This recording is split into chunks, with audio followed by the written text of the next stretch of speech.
You are invited to compete in the very first SAGU Call of Duty Modern Warfare 2 Open Tournament. The format will be the Search and Destroy rule set from the Call of Duty League. Teams of 4 will compete head-to-head in a double elimination bracket. The online qualifier date is April 1st. That's no joke. And the top 8 teams will continue on April 15th at SAGU in the Esports Arena. Grab some friends and scan the QR code to register, and from that registration page, you will have access to the SAGU Esports Discord server where you can find teammates, get tips from collegiate Call of Duty players, and contact us if you have any questions. I look forward to seeing you and everyone compete at the SAGU Esports first Call of Duty Open Tournament. First map here, as we just started on the first point. It seems like St. Mary's got first ticks there, but it does seem like SAGU is holding them off a little bit. What is the strategy going into the first point? So for this first point, I think it's more going to be just keeping them off the point and really trying to capitalize to move to the next hill when that comes up. So right now, it looks like we're already moving on to getting that next hill set up and ready to go. So I mean, they've gone ahead and abandoned the first one, so they've committed to the full setup for the next one, and that looks like what the plan is. Well, as you can see, Don't Run Now is not using the Vasnev 9K. He is using the FSS Hurricane, which is also a submachine gun, which is his role. But the FSS Hurricane is more of a mid-range type of submachine gun, and he's been doing really good with it the past couple weeks. I think it's really going to fit into his role more of, I mean, he's up in their face as well, but he's more for that middle, in between your AR and your sub player to really get that. And as that area Don't Run Down almost gets the 2-piece, does get the 2-piece, and is holding the rest of the points. 2 pieces are 2 kills in a row, as he almost gets the 3-piece, which is a triple kill. And St. Mary's has a huge lead so far, but it does seem like SAGU Purple has the rotation into the next point. Unfortunately, it looks like 2 of our guys spawned on the other side of the map from the hill. So they are now going to fight their way back onto the next hill before this one pops up. So now the new hill is live. We're taken down from a minute. The hill is this purple area that, well, which one is on right now? The hill is around a statue and in the middle. Yeah, in the middle of the map, or on one side of the map, sorry. But it does seem like St. Mary's broke through and is starting to have a little setup to try to hold SAGU Purple at bay and not let them get the kills they need to possibly get on the hardpoint and get points to get back into this game. And this hardpoint in particular is a difficult one to break if you have a proper setup. But it looks like they have. We're getting on this hill right now.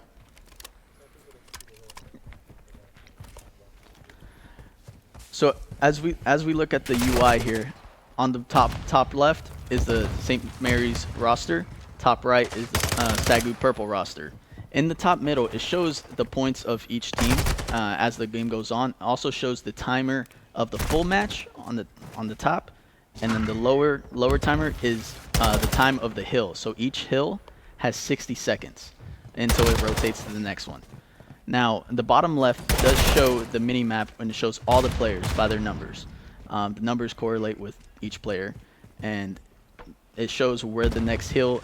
Around at 10 seconds, it shows where the next hill is and where the current hill is. The bottom right shows everything that has to do with that particular player that we are watching. So Skipper, he is 5 and 9. He also has the trophy with his stun grenade and his Semtex grenade. Semtex grenade is a sticky grenade. But it does seem like SAGU is pushing into the point. They finally wiped the team and get control of the point. And it looks like they've left Brett on the old hill to get as much time as they can on that old one while the rest of the team is looking to get a setup on the next one. We have 3 seconds till the next hill. So when that one goes live, it'll show up at the top with new hard point, like right there. And now the teams can start getting time on this next hill. Which looks like St. Mary's is already on it. Now Skipper's doing a really good job of getting the cross of the St. Mary's roster because, well, now they are spawning bottom green, which is this building where Don't Run Now is looking at and is right in front of. Those little objects on the ground are called trophies. Trophy systems, if you throw them down, the opponent throws a grenade or a Semtex of some sort. it deflects it pretty much, and it doesn't affect you. Great pick. Great. Oh, Gods ends up not getting the kill there, and St. Mary's continues to tack on their points. Yep. Unfortunately, it looks like we're still fighting for this current hill. St. Mary's already has a player moving to the next one, as you can tell in the bottom left corner. And we're spawning in kind of out of the way, so we have a farther chance to run to get there.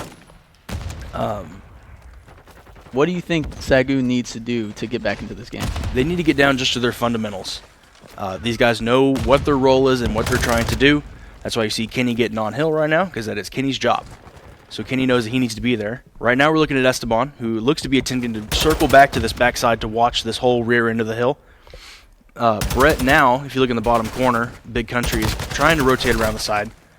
So they just need to slow back down a little bit and understand if everyone does their role, this should be a pretty quick, like, getting back on your feet. I think right now they're just a little shook up. We're playing the 250. So there's still plenty of time left on the clock to really drag this one out. I just think the guys need to focus up a little bit and calm back down. I think it was the whole delay and really getting started might have shook them up a little bit. But as soon as they settle back down, we should be able to jump back into this. Now, as we go into the second rotations, as we on P2 here, which is there's Gallows, and we call them Gallows. They're just holding a head glitch, which a head glitch is when you're just behind a structure and the structure is all you can see is your head. So forces the enemy to really hone in their aim and only get headshots, which is sometimes very difficult to achieve. But God's out here getting as much time as he can. Unfortunately, getting bad timing there with the reload and getting cleared off the point. So Kenny's still on the point, so as long as you have two players on either team contesting, no team's getting time. Right now, St. Mary's has crossed the 200-second mark, so they're closing in on that 250 number.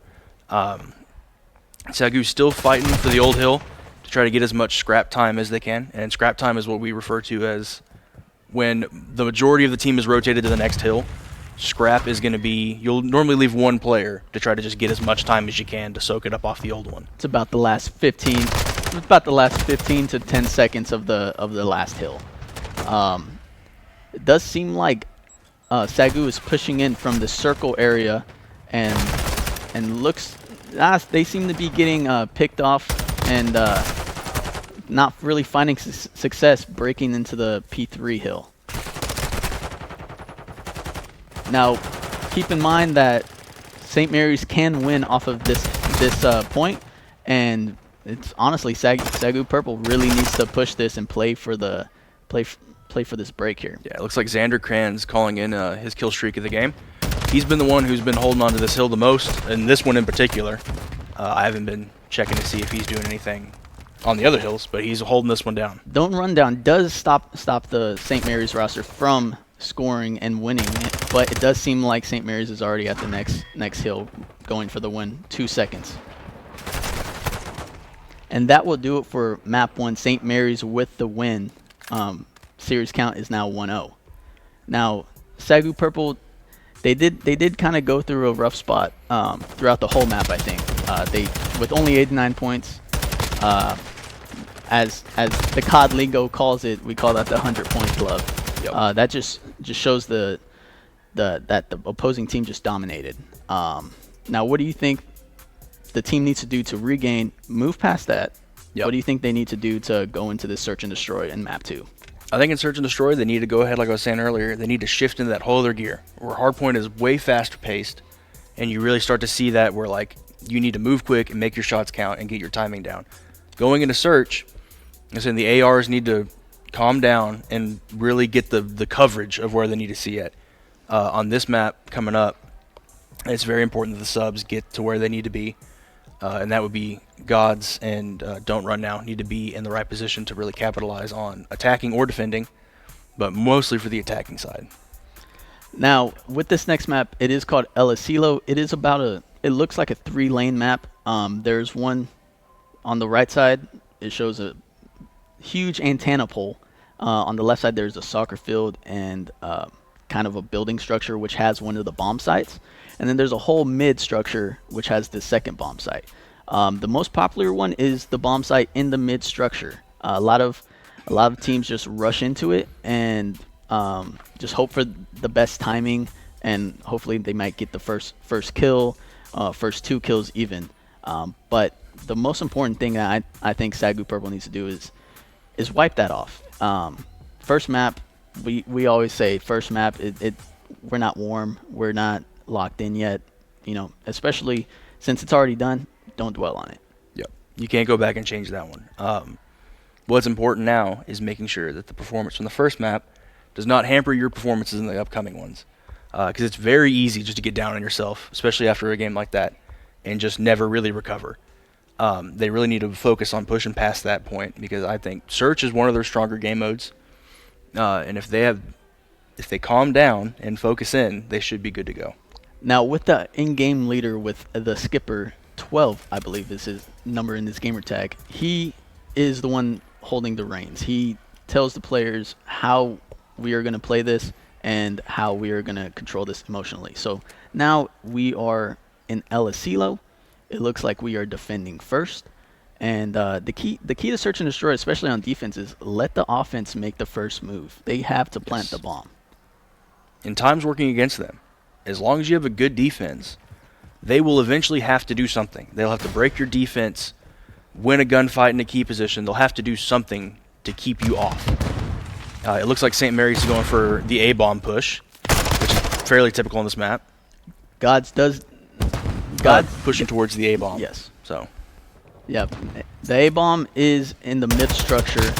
Like I said before, Big Country does get a kill around that antenna object that I did explain, and it looks like one person is their top mid, which is their mid structure. They're two kind of overseas, as Don't Run Down does die along that alley.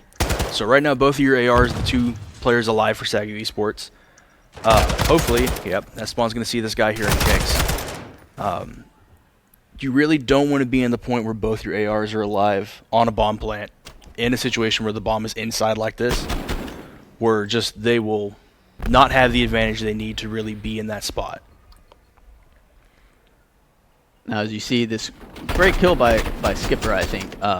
Really good job of getting that trade, which trade is when your teammate dies, but you kill the person that killed your teammate for an even trade. As we move into offense, do you think they ever go B, or do you think they'll just rush A? I think they'll go B if this A plan doesn't go well. This team's not afraid to push B right out of the gate, which is a little unorthodox, but they're confident in their ability to do that. For this A-bomb push, oh, Brett's losing that gunfight on the far left. So if we can get control on the inside of this building and get the plant down, he's planting in a spot right now. Okay, he's not. Never mind on that one. Pyro ended up breaking into the site and killing our bomb planter, which was God. Last alive is Skipper, and he gets gunned down there, which is the round 2 win for St. Mary's. What's the game plan going into this next defense? This next defense is like, okay, so after watching their first attack round, you know that they're going to try to go with an A-bomb push. Why wouldn't they? They just had a successful one. Just keep hitting it until it works, until it doesn't work, until you have to try something else. So you already kind of have the idea that they're going to be coming to that A side again, and you already kind of know, hopefully, they've now talked about it as a group in between, that they know where these players in particular like to play, and they can counter that push. Depending on how this next round will go, we'll see how our next attack phase will go as well. Now, this spot where God was playing is called Kegs, because there are kegs stacked up, and as he gets picked off by Corazon. But there is a trade on, I believe, Big Country got the trade around Antenna. Yep. It looks like Kenny's also... Yes. So when Kenny ends up getting this kill, or Brett, I'm not sure. Brett is Big Country, so I don't know why I keep calling him that. You start getting the lives remaining. So now we're at a 1v1, where Skipper is the last alive for SAGU, and he doesn't know where the bomb is. because I don't believe that anyone's called it out. And as we can see, the bomb is on the move. And it looks like the bomb is wrapping around the A side. And Esteban, the skipper, is just going to lay down and try to see if he can hear the St. Mary's player. Now, skipper just popped dead silence, which is a function where you can't hear footsteps. If you don't have dead silence on, there's a thing what players call sounding, and they just hear all your footsteps. As Laser God King just planted at B, skipper does have time to play a little slow here. He is kind of playing a very slow and methodical, I guess you can say. He does not have any tacticals, which a tactical is either a stun or a nade. And now the St. Mary's player is fired at skipper. Skipper has a rough idea of where this player is going to be, and it looks like he's about to re-challenge Esteban on the same corner. So Esteban, knowing where this player is, okay, ends up losing the gunfight. But if Esteban kills this player on the truck that you saw him shooting at, he would end up to jump on the bomb and defuse that before the timer runs out. Good gunfights by Don't Run Now.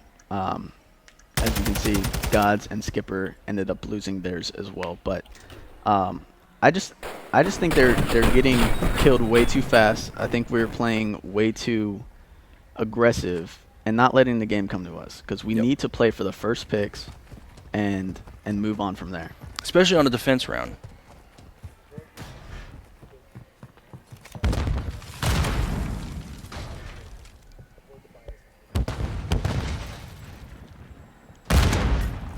It does. St. Mary's is wrapping around Antenna and going into our spawn, actually. I guess in their hopes of killing SAGU from behind. It looks like that has been working. Like I was saying, just on knowing your round count, search and destroy is first to 6. So that was round 4. There's already been 2 defense rounds and 2 attack rounds, so both teams should have an idea of how each other play it. It looks like on this they knew SAGU was going to go for that A side push, and if they probably peeked on that outside lane and realized that we didn't have anyone watching the outside lane, and they had a free path right around to the side. And so between each round, each team switches from offense to defense. Offense being the bomb carrier, trying to get the bomb planted at each given bomb site. On defense, basically trying not to get them to plant the bomb, or just killing all players before they kill you. It does seem like Gods did get some damage on their bomb carrier, on St. Mary's bomb carrier, but he did get away. So Gods does have some information on the players, as Big Country's trying to hold the spawn and make sure nobody wraps. The player that got through ended up wrapping around and killing Gods and Skipper. Kenny, Don't Run Out is the last hope of holding bomb site, and St. Mary's with the beautiful trades. That playing together is such a vital point of this game, and search and destroy. And that is round 5. So St. Mary's is 1 round away from taking map 2. Remember, the series is whoever wins 3 maps wins the match. If St. Mary's somehow wins the next round, they only have 1 game mode to go to win the match. It'll be Control. I'm not sure which map it was on, but Control will be the one we will go to a round 3 on if St. Mary's wins this round 6 game in search and destroy. Now let's hope SAGU regroups, finds a strategy, and come back from this. Possibly come back 6-5. If they come back and win this, it is called a full sale. As Gods gets the first pick on bomb site. Looks like, yeah, we have Brett, Big Country, in a gunfight with a guy on the outside, on the antenna side, to make sure there's no one coming around that, wrapping around. We do get the bomb plant on A. It looks like Big Country is going to reposition and hopefully see if he can bait this guy in. Ended up losing the gunfight, but now, even though Brett died, that does not mean that that was for less. He now has gotten the call out that SAGU knows that they're coming from the side Big Country just died on. They're not sure how many are there, but they're quickly finding out. Now Gods in a 1v1 situation, and Gods gets gunned down, and that is a St. Mary's map 2 win 6-0. Kind of the same story as map 1. I feel like St. Mary's just came with the game plan, and they're executing. This was a great first blood, as you can see, God's first blood. Great first blood by Gods. They just couldn't play the defense to protect the bomb from getting defused by the defending team. Yeah, and I mean, after watching this hard point we just finished and the search and destroy, it just looks like SAGU needs to focus on winning their gunfights. Now, as we go into the third map, this is match point for St. Mary's now. I hope the trajectory changes. Yes. With the first two map, I just feel like SAGU was just not prepared, I guess you can say. Not prepared, whether the hard point, with the rotations to each hard point, search and destroy, they weren't I think that was their only bomb plant, which was round 6. Yes, I believe so. But what do you think? Now with this, SAGU is actually hosting a Modern Warfare 2 tournament. This is for everyone. April 1st, 2 p.m. start is the online qualifiers. As you progress through that, and as you win the online qualifiers and you qualify for the in-person tournament, that is going to be at SAGU campus in Waxahachie in the McCafferty Hall. 1 p.m. venue opens. 1 to 2 are where all teams can warm up on the 12 PCs, 4 Xboxes, 4 PS5s. Please sign up. You can use this QR code here to do that. Yes, you can use the QR code here to sign up, or type in the website at the very bottom. There is a prize pool. 60% goes to first place, 30% to second, 10% to third place. It's going to be a search and destroy rule set, double elimination, which is if you lose in the first round, you can make a losers tournament win, honestly, and beat and win out. But search and destroy, I love search and destroy tournaments. I know you're not a fan of. Cannot stand them. You cannot stand the game mode, but that's they're entertaining to watch. Very entertaining. But it's not for. It's not your style. cup of tea. Yeah, No. it's not your cup of tea. But going into control, each team has 30 lives, Yep. attacking and defending. Now, with each point does have 3 segments. Can you explain the total amount of ticks and how that affects if we go into a round 5 of control? So with control, each point has 3 ticks. So obviously, this is handled very similar how the whole game is, where it's 3 out of 5. Whoever gets best out of 5. So if we end up to the point where we are 2-2 going into game 5, whichever team gives up the least ticks on their defense round will have the advantage for round 5. Tick is the segment on the control point.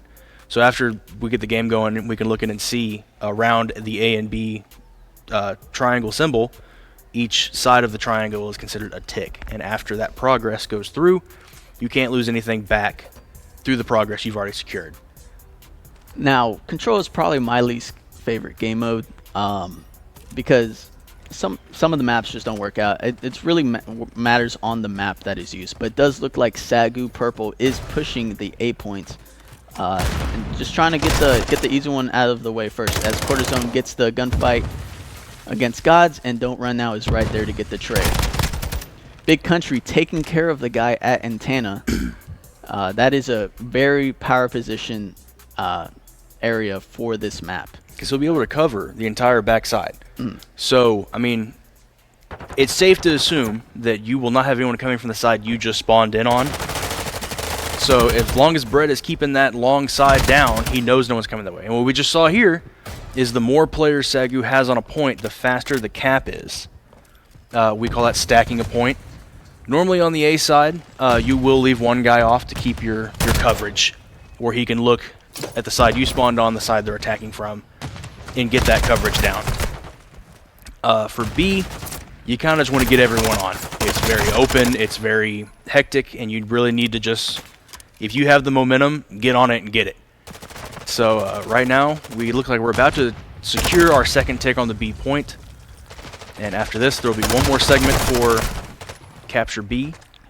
As Cortisone is frying for the St. Mary's roster. I feel like every kill that I see is by Cortisone. But keep in mind, as we get progress with each point, if you capture the full point, you get an extra minute in time for the whole round.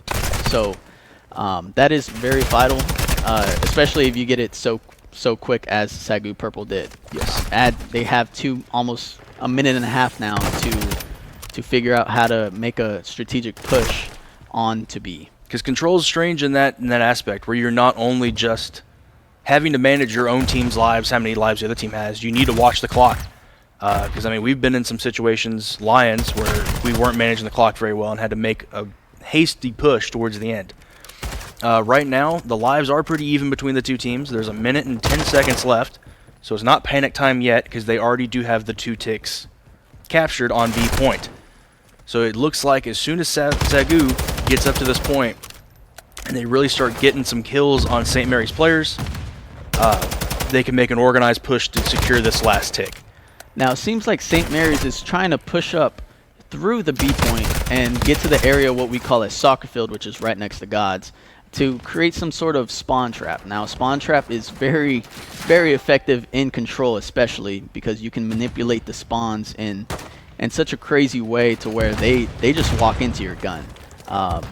And it is very frustrating if you're on the offensive side, but I think that even if we do lose this round, we have 20 seconds. We have 20 seconds. It's time to start full sending it. Yes. We need we're even down on lives at this point, or SAGU is. So they have 5 lives left of the team. Now they're at 4. Everyone's got one more shot at this. So they have 8 seconds to get on. If they do make it on to this point, the timer will stop ticking. It doesn't look like they will be able to do that, which is unfortunate. Unfortunate to say the least. But yes. keep in mind that SAGU Purple did capture 5 ticks. Now that will come into play if we do end up going to a round 5 of Control, because whoever has the most ticks has defense, which is obviously an advantage of having defense first. After each round, we do flip sides. So now SAGU Esports will be defending and St. Mary's will be attacking. And I think another benefit of playing this map again, since they just played it on Search and Destroy, is that the A and B control points are in very similar spots to the bombs. So coming right off of a Search and Destroy, you already kind of have an idea how this St. Mary's team is going to play their attack phase, and even their defense phase. The positions don't change. The power positions are still important regardless of what game mode you're playing. So here you see Big Country holding the antenna side. It looks like he's about to get flanked on, from our side here, and now they have a guy on the antenna side, and he's able to see the whole A side of the map. It looks like St. Mary's is going to jump on B, and that's another tactic you can use, where you can apply pressure somewhere. Like right now, one St. Mary's player is on B, and almost secured an entire tick there. So now St. Mary would be in a position that if they were spawning on a more favorable side, they could push that A side to really swing the pressure in a different direction. And pushing B is a kind of unorthodox push in the beginning of the round. Yes, very much so.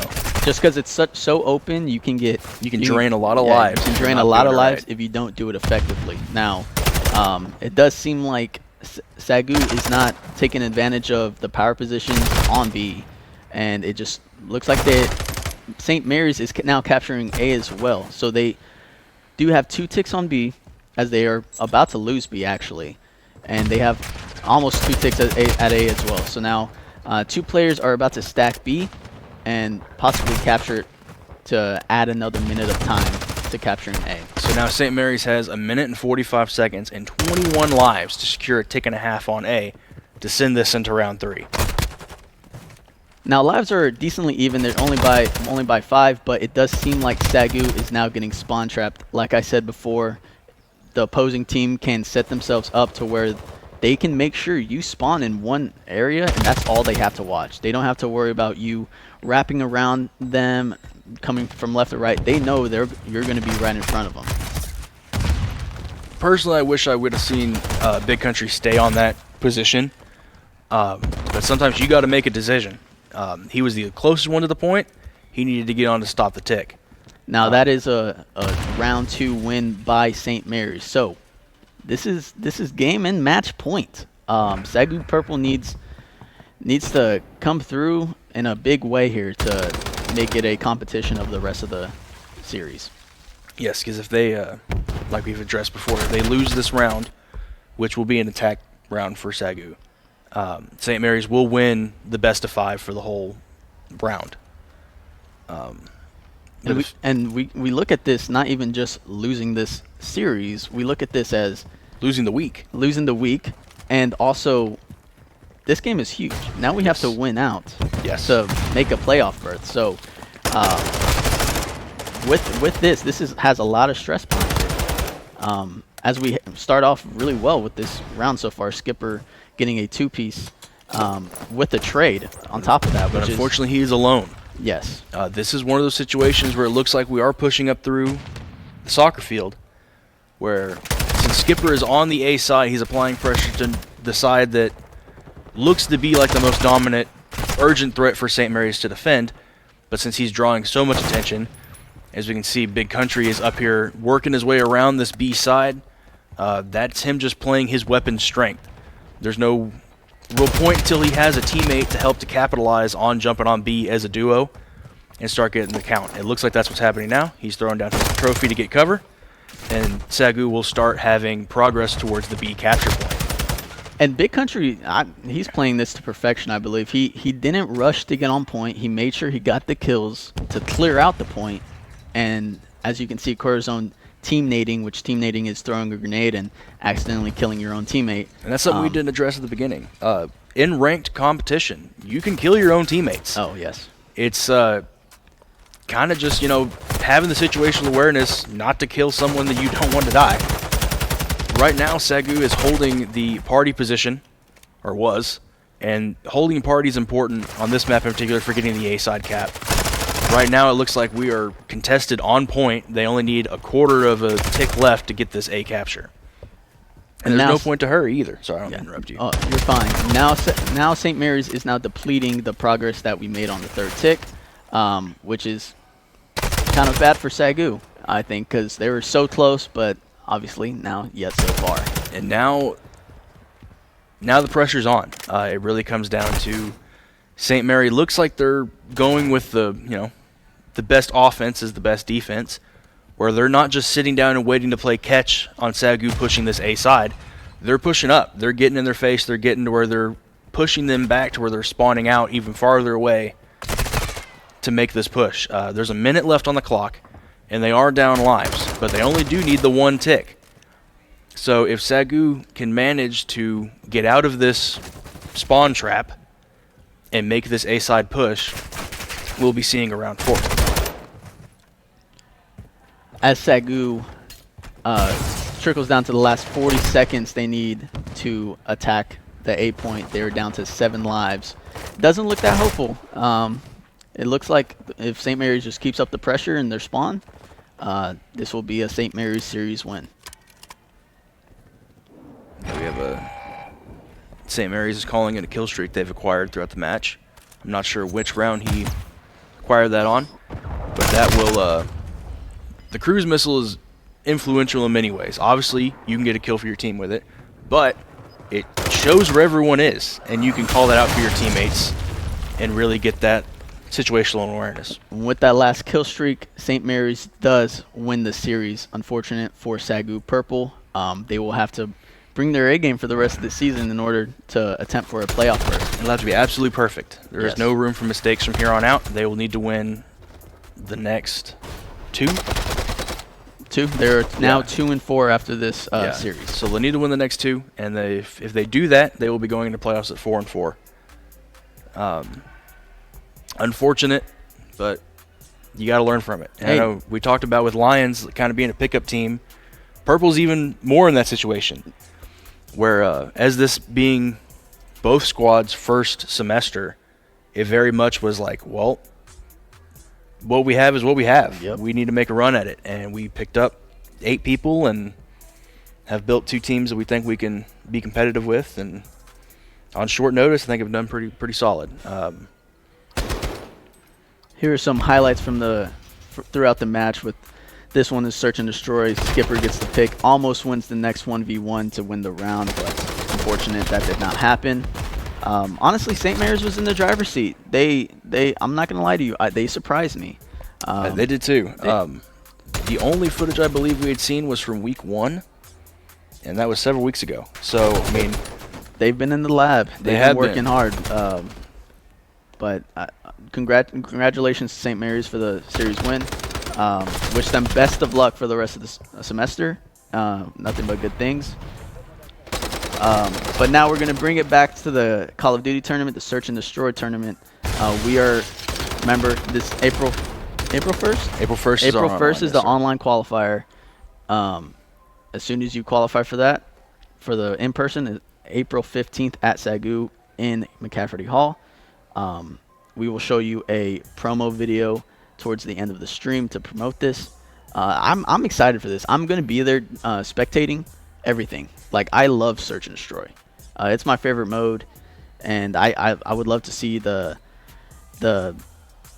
non-competitive players, as you can say, the casual players, play in the competitive atmosphere. That's what I love about Call of Duty, is it gives the dads of the world, the parents of the world, a chance to play a video game competitively. And especially with a game that's so widely known and common. I mean, you'd have to search hard and long, I think, to find someone who hasn't played Call of Duty or knows anything about Call of Duty.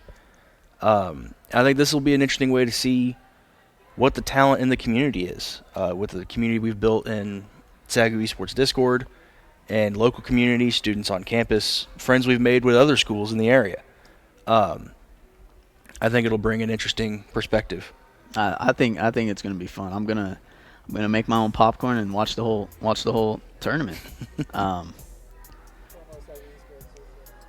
Now, please follow us, SAGU Esports, on all social medias, Instagram, Twitter, all of that fun jazz. We also have a Discord server open to the public. It's a great place to hang out, find teammates for various games, and just to make friends, honestly. And even to get information on events like this for Call of Duty coming up and for other games that we'll be hosting in the future.